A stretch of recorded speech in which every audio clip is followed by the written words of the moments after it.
Hi there everyone, it's Sarah from BJC Health coming to you from Sydney.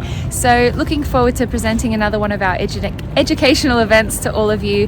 This one's all about hands. So in our setting, a number of our clients, whether it's osteoarthritis, rheumatoid arthritis, or have a number of different concerns that relate to how they use their hands. And so we've got Michele, who's a hand physiotherapist, taking us through how to best care for your hands in this upcoming talk. So she's going to cover devices, the role of physiotherapists and other health professionals, as well as some simple tips and tricks you can take away to help you care for your hands with that little bit more ease. So enjoy part one of this talk and see you soon. Hello everyone, evening. I'll let everyone get in and get their audio set up, but nice to see all of you. My name's Sarah. It's good to see some familiar faces as always, and I'm joined tonight by Michele. If this is your first lifestyle event, you're very welcome.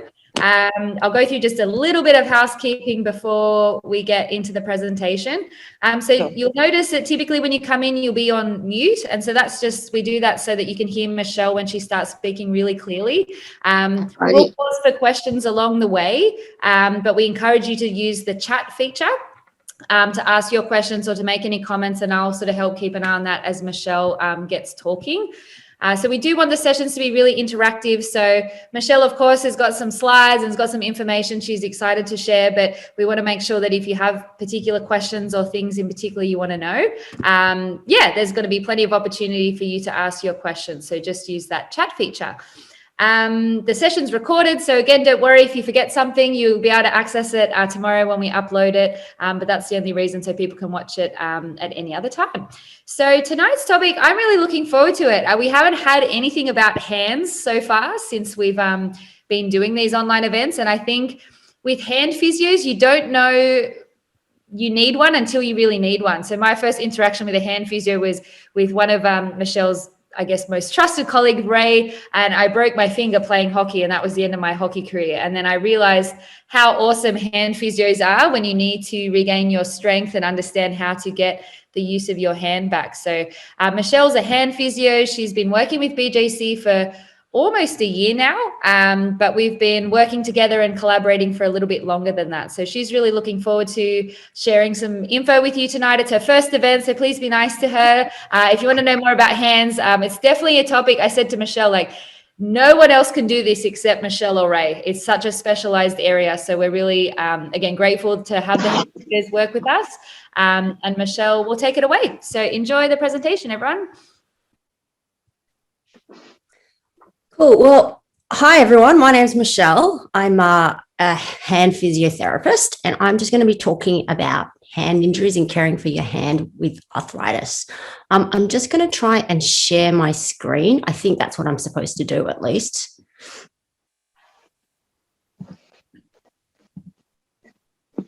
Can everyone see that? Is that like a whole screen for everyone? Do I need to put it onto a slideshow? Is that better? It's good. Yeah, we can see it. It's good. See that? Okay. Yeah. So as we're talking about, it's all about managing your pain, managing your arthritis pain in your hands and your wrist. So I'm just going to try and figure this out. Great. There we go. So a bit about me. I graduated from the University of Sydney in 2000. And I have been working in hands or specializing in hands since 2002.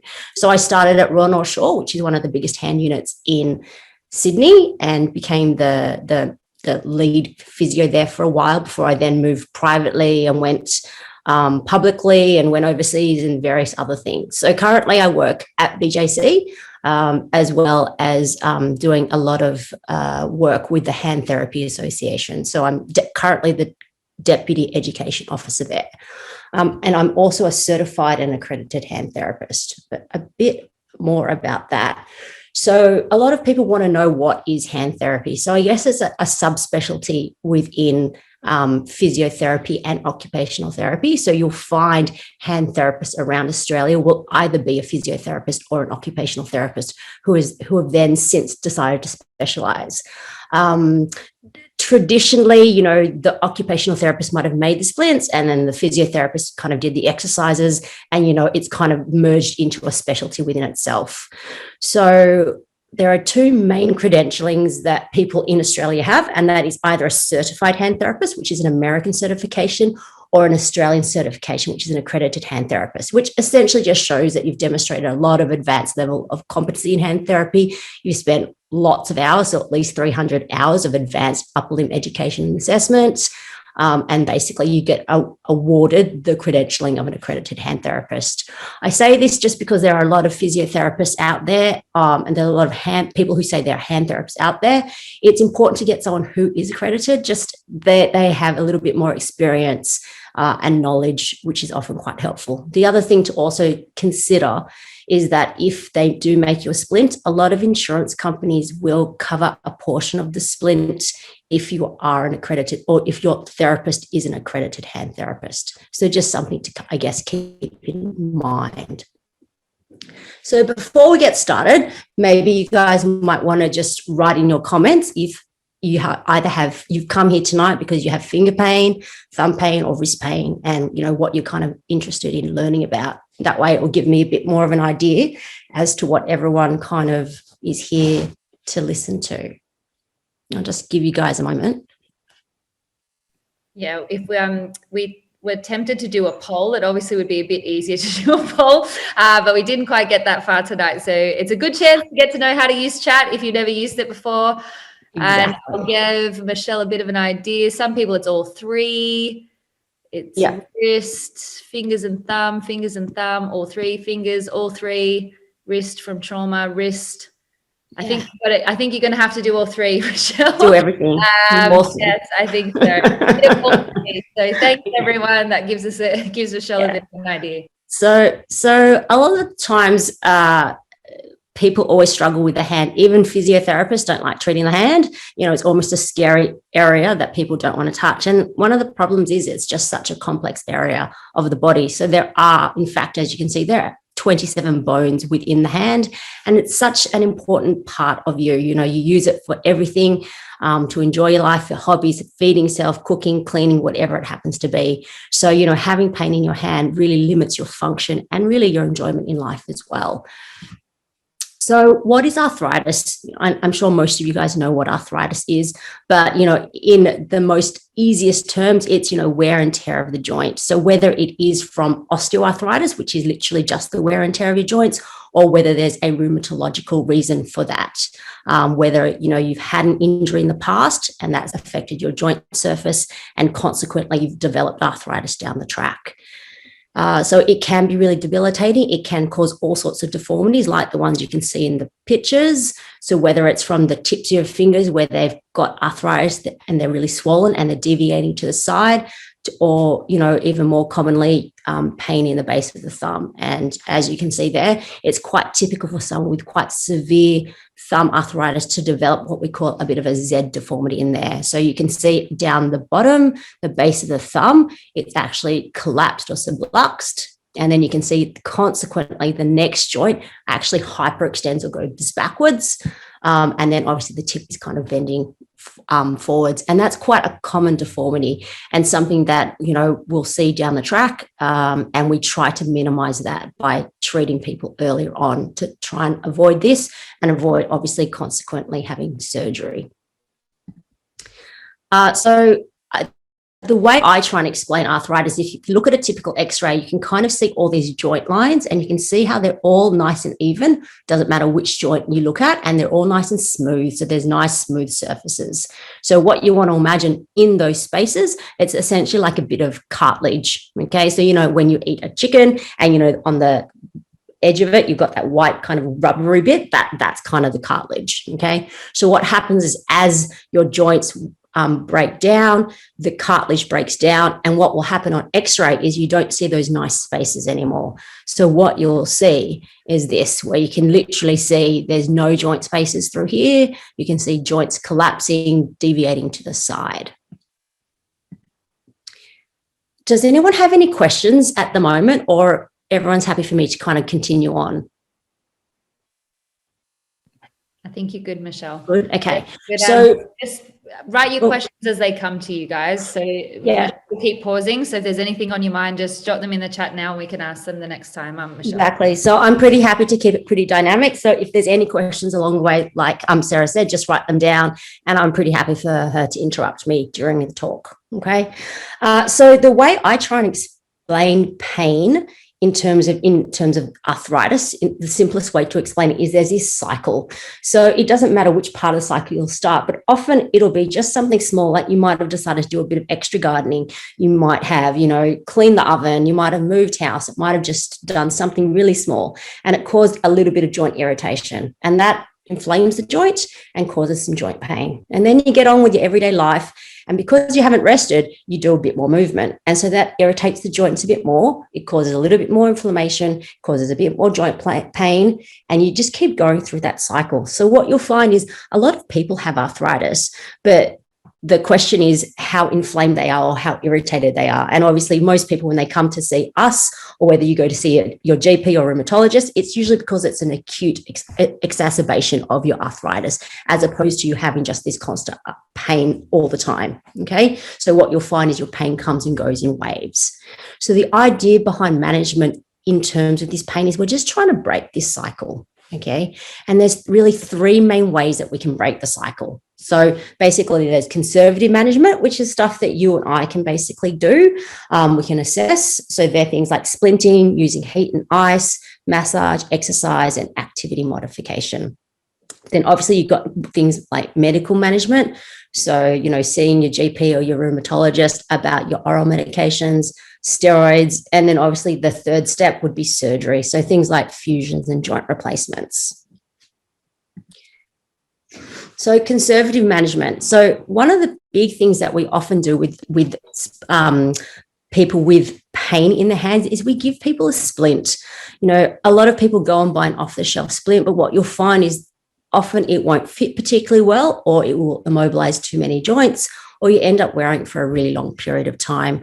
And one of the downsides with people, or anyone, but especially people with arthritis, is we don't really want to be immobilizing anyone for too long, because obviously the downside to that is then you become stiff, you become weak, and your muscles aren't able to support your joints as much. So often what we'll do is we'll make you a customized splint, kind of like the one that you can see in the picture. So whether this one, as you can see, is for the thumb, or whether it's one for the finger. And often we'll get people to wear these full time for maybe 1 to 2 weeks, just to really, like we talked about, breaking that cycle and settling down that pain. And once that pain settled down, we can then go through some of those other things that we're talking about. So using heat, using massage, exercise, and obviously talking about activity modification. So heat and ice. I really love using heat if you like heat, or obviously if your hand joints are really swollen, ice is also fine. But the easiest thing about heat is that, you can't overdo it as a general rule. Okay. So if you wanted to do this every hour, you pretty much could. And, that means you're not taking oral medication. So it's a way that you're able to manage that pain yourself. So heat, however you like it, whether it's a hot bath, just filling up your kitchen sink with hot water and popping your hands in there and just gently moving them, whether you have a wheat pack that you want to wrap around your hands, I don't really mind.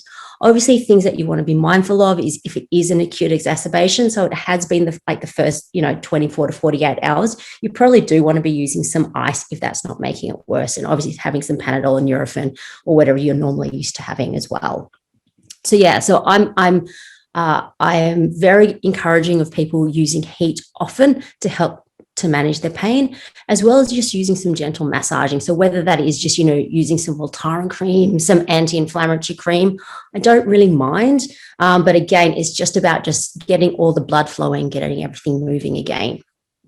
So more specifically, what we also want to do is after we've done the splinting for a fair bit of time, we want to start getting you out of that big plastic splint. Okay, so obviously being in that splint is great because we've settled down your pain, but once your pain is settled down, we want to make sure that your joints don't get stiff and that your muscles don't get weak. Okay, so that's where we go through some gentle movement exercises and often some very gentle either putty, or we get some soft sponges and kind of get you strengthening through those.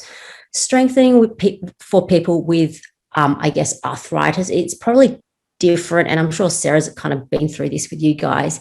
to the normal population, where you're not really trying to do, maximum effort, where you kind of damage your muscles. You certainly will increase a lot of your swelling through that. So certainly with the hands, it's all about just gentle strengthening within that. So they're the kind of things, I guess, that we kind of do. In terms of your thumb, if people have thumb problems, I might just stop share. Oh, can everyone see me? Oh, you can. Okay. So often for the thumb, one of the biggest problems with people with the thumb is, as we're talking about, people tend to hyperextend like that. So one of the exercises that we do now is we try and strengthen your long thumb extensions through here. And that's where we try and strengthen them up through like this. Okay, so that's your abductor pollicis longus and your extensor pollicis brevis that we try and strengthen. The second exercise we're often trying to do is we're trying to strengthen your flexor pollicis brevis. And that's just bending that knuckle down through there. So what we're trying to do is get that nice kind of arch through your thumb, as opposed to kind of collapsing down into that position. The third exercise, which is kind of the exercise flavor of the, last couple of years, is what we call strengthening your first dorsal interosseous. So if you have your hand up to your side, very, really odd that we're going to strengthen your index finger. So if you lift up your index finger and resist that, you'll find this muscle through here is what we're trying to strengthen. Okay, so this muscle here, although it lifts your index finger to the side, it actually attaches down to the base of your thumb. Okay, so what you'll find is, as you start strengthening that muscle, what you are actually doing is you're actually distracting that joint. So you're actually pulling it apart. And that's what we want to do, because as we're talking about, all the arthritis is just the bone rubbing on bone. And what we want to do is strengthen those muscles so they help to support it. So they're the three exercises for the thumb that people tend to do. For your fingers, a lot of the times it will probably be a little bit more conservative in terms of wearing your splints. If you have deviation of the tips of your fingers or the sides of your fingers, a lot of the times you can wear a splint that can help to correct or at least slow the deformity. We can also make neoprene type splints, which again can help to correct it a little bit. So they're kinds of things that we try and do. Now, one of the other things I think I was talking about, sorry, I'm just going to share the screen again, maybe, was activity modification. So activity modification is really important. So what you're going to find is, after you've worn your splint for a few weeks, we've settled the pain down, we then want to start introducing everyday activities one at a time. So the idea behind that is, a lot of times people don't realize what's aggravating their hand. Okay, so whether it is, they're gardening, whereas they're playing golf, or playing the piano, or whatever it happens to be. So what we'll find is, by slowly introducing one task at a time, we can then figure out what's actually aggravating your hand. So what you may find is, you actually can't garden without aggravating your thumb. But what you'll find is you can quite happily garden wearing a splint. So what you might find is you just wear your splint while you're gardening, and the rest of the time, actually, you're fine without it, and it doesn't flare up your thumb. And so then you can actually be quite happy just wearing a splint, gardening, and otherwise having quite a happy hand, which is pain-free and functional. So I guess that's the basis behind trying to figure things out. Things that you can consider are, obviously, the first picture is your wheat pack, but there's a whole lot of devices out there that you can basically find for pretty much anything. So the place that most people go look at is a place called the Independent Living Centre. So obviously it's all online, and they have every device known to man. So obviously you've got your electric can openers, bottle openers, but you can see this last picture, it's actually a kettle. So instead of having to lift up the kettle, it's literally on a tilt stand, and you literally just pour it in. So you don't need to use any muscle strength for things in the kitchen. So again, what we're talking about, and what I try to explain to people, it's kind of like a car. Your joints are kind of, as a general, you only get one car in your lifetime. Well, obviously that doesn't quite work, but you can choose to drive, your car forward driving, or you can choose to just drive it to the local shops and back. Okay. And what you'll find is obviously if you just drive it just to local shops and back, your joints are going to last a whole lot longer than if you decide to take it forward driving every weekend. So again, what you'll find is if you can use all these aids in the kitchen, fantastic. You know, you're putting a lot less pressure on your joints, but then you're saving your hand for the things that you want to do. So whether that's knitting, whether that's writing, whether it's on the computer, it doesn't really matter, but it's just trying to find that balance. So that's what a lot of people will find they're doing. A lot about caring for your hands. When you've got arthritis, it's just finding that balance, you know, figuring out what you want to use your hands for as opposed to what you need to use them for. And if you can have an aid to help you, especially when there are things around the house that nobody sees you doing, fantastic. And if that means you can get out of the house, meet up with your friends, use a normal knife and fork out at the restaurant, but, you know, at home, you might have, you know, like a knife and fork, which has a fatter grip and things like that. Any questions so far? I've got a couple. Oh. So thanks, Michelle. So yeah, all good. If we can go into splints a little bit more. Yes. I guess my question, and then there's one about cost. So someone's asked like, how much do the splints cost? But I thought often we get asked with braces and splints, you know, how do you guide people if they're like, can I just buy one that's available at the pharmacy? Or when do I know if I need something that's a little bit more specialized? So how do you navigate that with your clients? I guess I'm never particularly keen on any off-the-shelf splint, only just because they are off-the-shelf. People think that they're wearing the right one. And, you know, often people will come in and they're wearing a wrist splint when they should have been wearing a thumb splint, you know, and they've been wearing it for, you know, months and months. You know, I had a lady who had thumb pain and she'd been wearing a splint for a year, you know, and it wasn't helping her. And that makes it quite a difficult for me because as well, you know, like you said, there's a cost of making a splint. So I then find it really hard because people come in wearing a splint, which is kind of helpful, but not helpful enough. But then I need to try and convince people to kind of like, no, wear this splint because it's going to help, you know, but then they've had to spend money to outlay 2 splints. Whereas I'd much rather, and I guess the way I see it is I tend to push people onto further management if the splinting hasn't helped. So what I usually say is if you wear your splint full time for the first 2 weeks, and if it hasn't helped significantly, then wearing it for longer probably isn't going to be the answer. And if that's not the answer, then we need to find something else. So one, was it the wrong splint? Possibly, but probably not.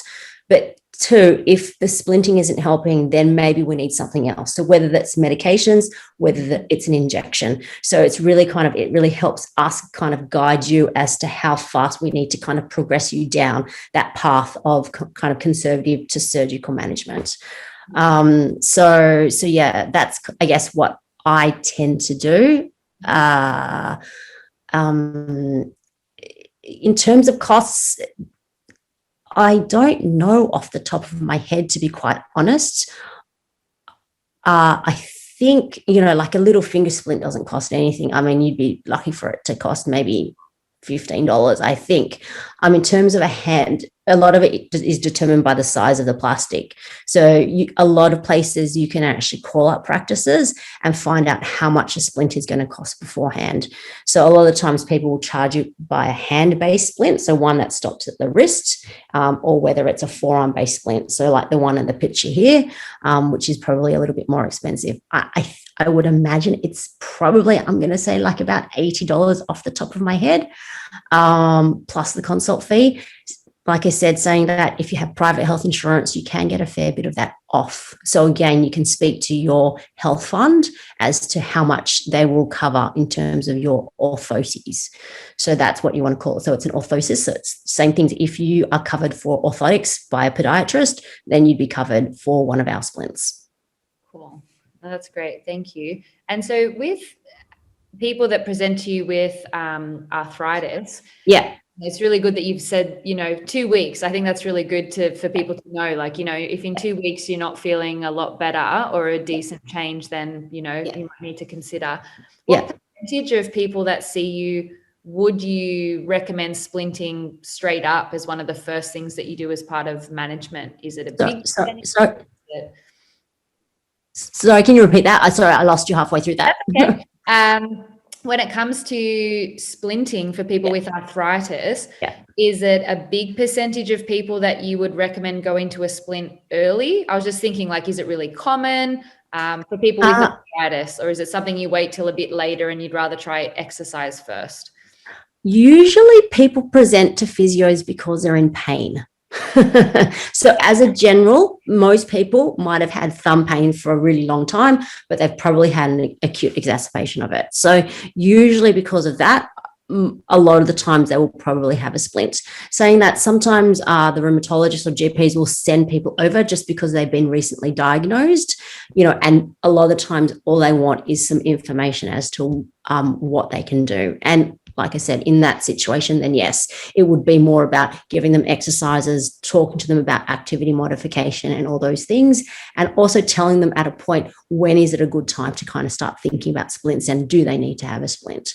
So yeah, a lot of the times it's just kind of giving them options and just kind of telling them that there is a bit of a pathway. It's not about people just kind of throwing you down the path of having surgery, but we try and give you a pretty good chance to try and work conservatively with you, to teach you how to manage your pain, your discomfort, and basically how to get the best out of your hand for what you want to do. Yeah, perfect.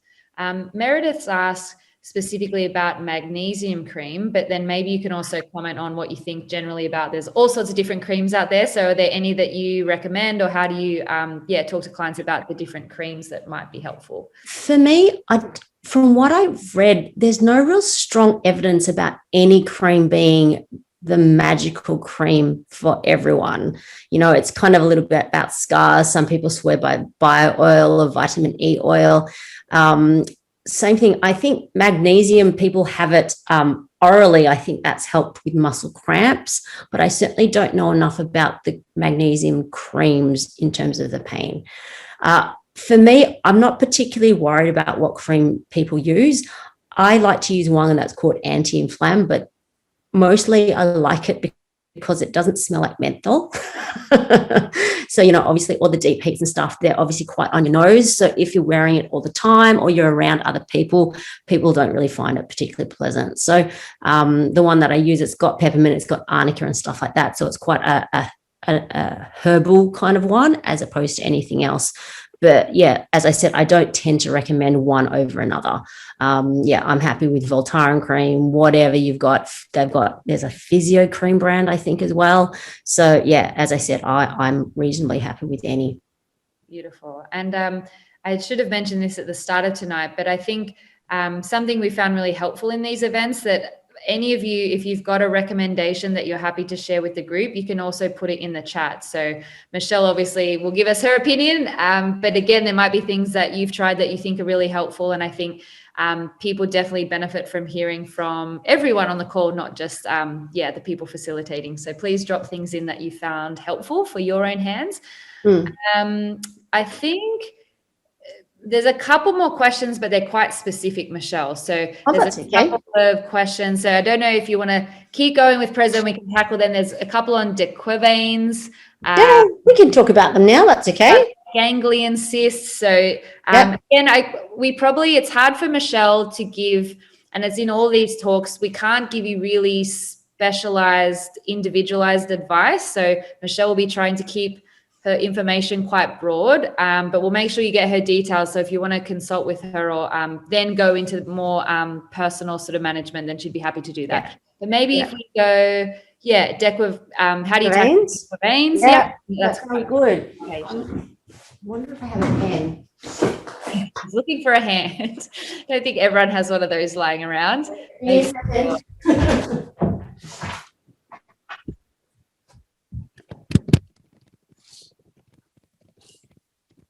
I like Physio cream. I'm just seeing if any of you have cream recommendations. I like Physio cream. I don't use it so much on my hands, but I like the smell of that one. And Sarah's written hemp arnica comfrey balm. I've not heard of that. All right. So de Quervains. So I'm going to show you my thumb. Wait, let me try and get you to see my thumb. Can everyone see my thumb? That's not very good. I'm going to face this way. There we go. Better. Got it. So if you can see when I lift up my thumb, I've got 3 tendons. I've got one here, I've got one here, and one there. So the 2 on the side, one starts at the base here and travels down, and one starts up here and travels down through here. So they travel really close together, okay?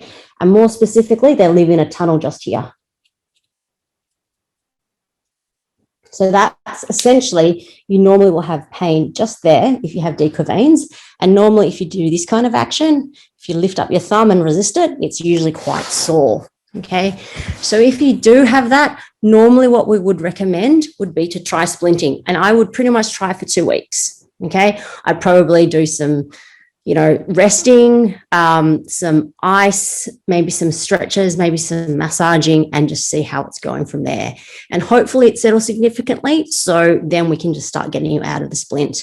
If it hasn't helped, then normally what the next step would be to consider having a steroid injection. Again, it would be quite local within that area. They usually mix steroids with a local, so it will be numb usually for the first 2 hours.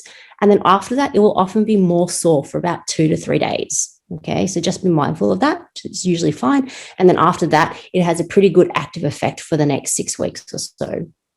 And often with that, we'll make sure that you're doing your stretches and your exercises and working through that. So that is usually what we do in terms of deep Quervains. Often, if it's fairly acute, it will settle down quite quickly. A lot of young mums, newborn mums with newborn babies will get it because they're constantly lifting up their babies like this. So other than carpal tunnel, it's probably one of the more common problems that we see in the hand. So yeah, very much so. I would be seeing a hand therapist for that rather than buying an off-the-shelf splint. You'll find the off-the-shelf splints neoprene, so wetsuit material, and they'll have kind of like a metal strut through here, but you'll still be able to bend. So what you'll find, it will help a little bit, but it won't help enough to make it probably go away. Hi everyone, so there you have part 1 of our Caring for Your Hands talk.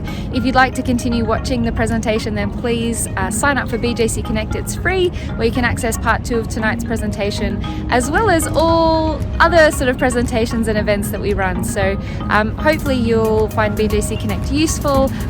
All of our content is there and it's free for you to access anytime.